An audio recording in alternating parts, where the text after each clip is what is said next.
SIR संदर्भात पत्रकार परिषदेमध्ये माहिती दिली. आपल्याकडे 74,50,000 इतके साधारणतः मतदार ठाणे जिल्ह्यामध्ये आहेत. त्यापैकी 39 लक्षच्या वरती आपलं डिजिटायझेशन झालेलं आहे आणि पुढील जे आहे मतदारांपर्यंत पोहोचून फॉर्म्स त्यांचं एन्युमरेशन फॉर्म घेणे आणि डिजिटायझेशन करणे ही प्रक्रिया आपली सुरू आहे.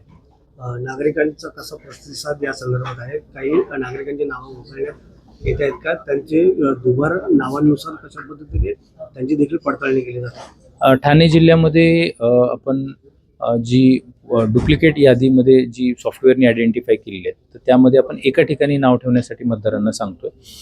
फोटो सिमिलर एंट्रीज आणि डाटा सिमिलर एंट्रीज त्यामध्ये काम सुरू आहे आणि त्याच पद्धतीनं जी ड्राफ्ट रोल आपली यादी आहे तर त्या अगोदर 17 तारखेपर्यंत मुदत आहे. त्यामध्ये आपण जास्तीत जास्त मतदारांपर्यंत जाऊन आवाहन करतोय की मतदारांनी समोर येऊन त्यांचं एन्युमरेशन फॉर्म BLN कडे द्यावं, जेणेकरून याच्यामध्ये एन्युमरेशन फॉर्म भरून त्यांचं नाव जे आहे ते ड्राफ्ट रोलमध्ये आपल्याला घेता येईल. कागदोपत्री आपल्याला 53% झालेलं दिसतंय. त्याच्यावर तुम्ही कसं काय काम करणार? 10 दिवसात कसं आव्हान केलं? 10 दिवसामध्ये आपण सर्व महापालिकेमार्फत प्रत्येक वॉर्डामध्ये प्रत्येक एरियामध्ये आपण जातोय. BLOंना सहकार्यासाठी राजकीय पक्षांचे BLAs राजकीय पक्षांनी नेमलेले जे बूथ लेवल एजंट असतात ते देखील आपण उपलब्ध करून द्या म्हणून पक्षांना विनंती केली आहे. तिथे ते मिळत आहेत आणि एक अतिरिक्त कर्मचारी प्रत्येक BLOला आपण दिलेला आहे. ज्या ठिकाणी हे डिजिटायझेशनचं प्रमाण 60% पेक्षा खाली आहे, 50% पेक्षा खाली आहे, कारण काही BLOंचं काम त्या मतदार यादी भागामध्ये मतदार मिळाले जिथं आपल्याला ती अडचण येते तिथे आपण हा एक्स्ट्रा मॅनपॉवर लावून तिथे फॉर्म कलेक्शन करतोय. आरोप केला जातो की निवडणुकीमध्ये अन्याय केला जातो. विशिष्ट राजकीय पक्षाला प्राधान्य दिलं जातं. नाही, BLA एक राजकीय पक्ष एका बूथसाठी एक BLA नेमू शकतात. आपल्याकडे 6,894 इतके आपल्याकडे मतदान केंद्र आहेत. प्रत्येक पक्षाला समान संधी असते, त्यामध्ये कोणत्याही पक्षाला कमी जास्तपणा केला जात नाही. 6,894 BLA जे आहेत तर ते प्रत्येक राजकीय पक्ष नेमू शकतो आणि आपल्याकडे मॅक्झिमम पक्षांनी नेमलेले आहेत. राज्यामध्ये जर BLA अपॉइंटमेंटमध्ये बघितलं आपण 6 महिन्यापासून मागचं हे आवाहन करतोय आणि त्याला चांगला प्रतिसाद राजकीय पक्षांनी ठाण्यामध्ये दिलेला आहे.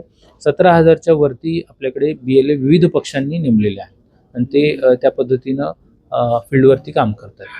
असाही आरोप आहे की विशिष्ट नावं वगळण्यासाठी हा प्रशासन किंवा सरकारने हा आपल्याला नाव नाही, हे काम जे आहे ते 6,894 BLOs करतायत. यामध्ये कोणीही जिल्हाधिकारी किंवा मतदार नोंदणी अधिकारी जे डेप्युटी कलेक्टर असतात तर ते ठरवून काम करू शकत नाहीत.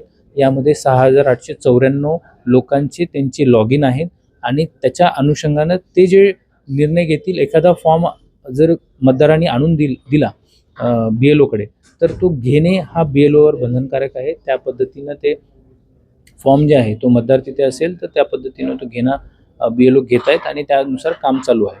कुठेही यामध्ये ठरवून कोणतंही काम करता येत नाही. यामध्ये डिसेंट्रलाइज पद्धतीनं BLOs हे प्रत्येक त्या मतदार यादीसाठी ते जबाबदार असतात. तो बूथ लेवल ऑफिसर त्या पद्धतीनं काम करतात.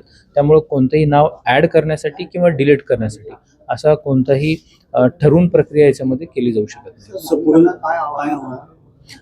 आपला ड्राफ्ट रोलमध्ये जे नाव इन्क्लूड करायचं आहे त्यासाठी जो BLO हाऊस टू हाऊस जात आहेत त्यामध्ये BLOंना एक आपण असिस्टंट दिलेला आहे. राजकीय पक्ष देखील बऱ्याच पद्धतीने याच्यामध्ये सक्रिय आहेत.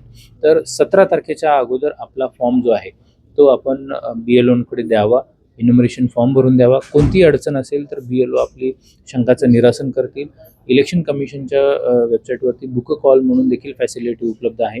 1,23,000 राज्यामध्ये जवळपास सर्वाधिक कॉल्स आपल्या जिल्ह्यामध्ये मतदारांनी BLOंना केले आहेत. त्या फॅसिलिटीचा देखील उपयोग करावा आणि BLOंकडे आपलं फॉर्म देऊन आपलं मतदार यादीमध्ये नाव येईल हे सुनिश्चित आपण करावं. ज्ञान, मुझे हेल्थ केयर फील्ड में करियर बनाना है, कोई स्ट्रॉन्ग ऑप्शन है? बिल्कुल है। अभिनव इंस्टीट्यूट का BPTH बैचलर ऑफ फिजियोथेरेपी। आजकल फिजियोथेरेपिस्ट की डिमांड बहुत हाई है। कोर्स रिकॉग्नाइज है ना? ऑफ कोर्स, ये इंडिया की लार्जेस्ट मेडिकल यूनिवर्सिटी से एफिलिएटेड है, मतलब स्ट्रॉन्ग एकेडमिक वैल्यू। और करियर अपॉर्चुनिटीज कैसे रहेंगे? बहुत amazing. Hospitals, sports clinics, rehab centres और इवन इंटरनेशनल अपॉर्चुनिटीज भी। और सबसे इम्पोर्टेंट प्लेसमेंट सपोर्ट मिलेगा। बिल्कुल, एक्सपीरियंस्ड फैकल्टीज और प्लेसमेंट गाइडेंस के साथ स्ट्रॉन्ग करियर सपोर्ट मिलता है। Sounds perfect. मैं आज ही अभिनव इंस्टीट्यूट के BPTH कोर्स के लिए अप्लाई करूंगी। तो वेट किस बात का? BPTH एडमिशंस ओपन है, लिमिटेड सीट्स। अभी अप्लाई करो अभिनव इंस्टीट्यूट में।